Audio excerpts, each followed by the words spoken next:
Il y a maintenant la phase de planification. Au cours de cette phase-là, le chef de projet répond essentiellement à une question. Le comment. Voilà. Le comment. Le comment répond à plusieurs choses. En fait, comprenez que lors de la gestion de projet, euh, il faut savoir comment gérer le périmètre. Quand je dis comment, c'est pas juste la liste des choses à faire. Je dois absolument développer la manière dont je dois faire cela. Voilà. Donc, j'ai besoin d'une telle compétence, j'ai besoin de telles ressources spécialisées. Comment j'amène, comment je développe, comment je surveille le périmètre du projet. Est-ce que toutes les semaines, je fais une réunion de suivi pour voir que, oui, on n'est pas en train de livrer au-dessus ou en dessous, voilà. Vous spécialisez, vous spécifiez plutôt le comment vous comptez gérer le périmètre du projet. Dans cette phase de planification, vous êtes censé répondre aussi à la question comment je gère l'échéancier, c'est-à-dire le planning, le délai de livraison. C'est très, très important de savoir comment je gère cela. Quels outils j'utilise pour le faire? Est-ce que c'est Microsoft Project? Est-ce que c'est Excel? Est-ce que c'est autre chose? Voilà. Comment je le gère? À quelle fréquence je mets mon planning à jour pour que ça soit euh, le plus up-to-date, comme on dit, possible. D'accord? C'est pendant cette phase de planification aussi qu'on on explique comment on va gérer le budget du projet. Voilà. Comment on le gère? Est-ce que toutes les semaines, on fait un extrait d'un outil de la société pour voir où est-ce qu'on en est? Est-ce que on fait des revues régulières avec le responsable financier pour savoir comment on a consommé, combien on a consommé jusqu'à présent et qu'est-ce qui reste? Voilà. Le comment on gère les coûts, là aussi, on le développe pendant la phase de planification. Et la gestion des ressources, est-ce que je m'appuie sur des ressources internes ou est-ce que je fais appel à des consultants externes? Comment je gère les parties prenantes?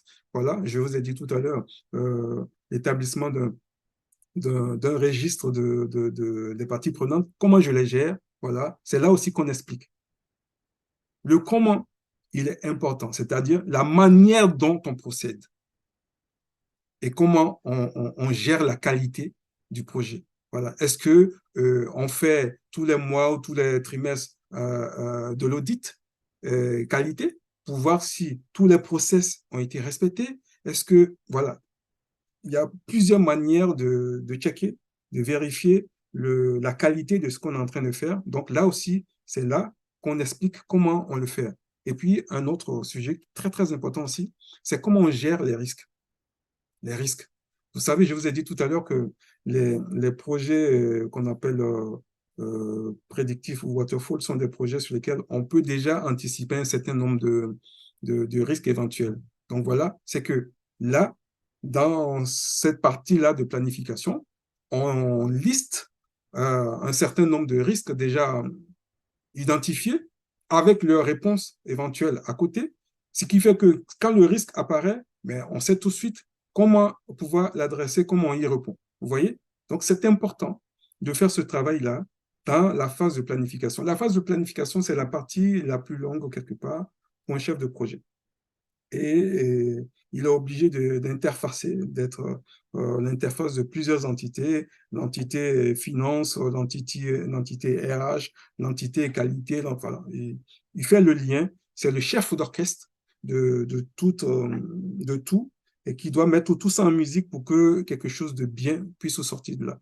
Et donc, à la sortie, à la fin de cette phase de planification, il y a un document important qu'on appelle le plan de management de projet qui comprend tout ce dont je vous ai parlé là.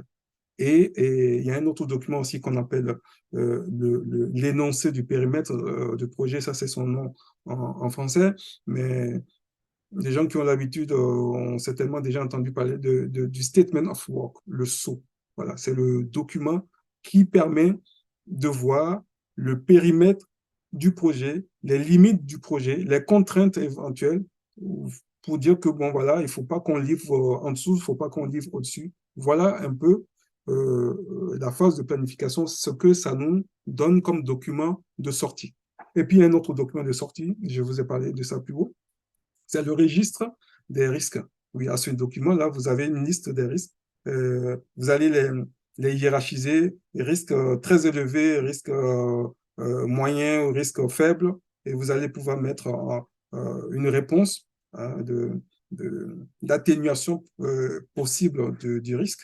Vous allez mettre cela en face. Et puis, quand le risque sera avéré, au moins, vous saurez déjà quoi faire. Et puis, tout au long du projet, attention, je ne suis pas en train de dire qu'une fois que c'est fait, c'est figé. Non. Tout au long du projet, il y a de nouveaux risques qui vont arriver et vous allez mettre votre registre à jour avec des risques auxquels vous n'avez pas pensé et avec des réponses associées. Voilà.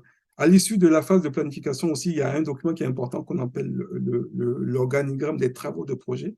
Donc, l'organigramme, c'est en fait, c'est un document qui découpe un peu le projet que vous êtes en train de faire en petits sous-projets ou en petits sous-produits.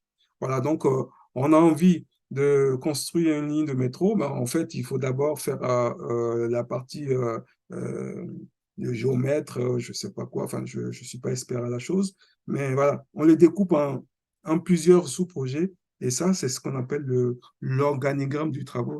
En anglais, ça s'appelle le WBS, c'est-à-dire le Workbox Structure. Et puis, il y a l'échéancier.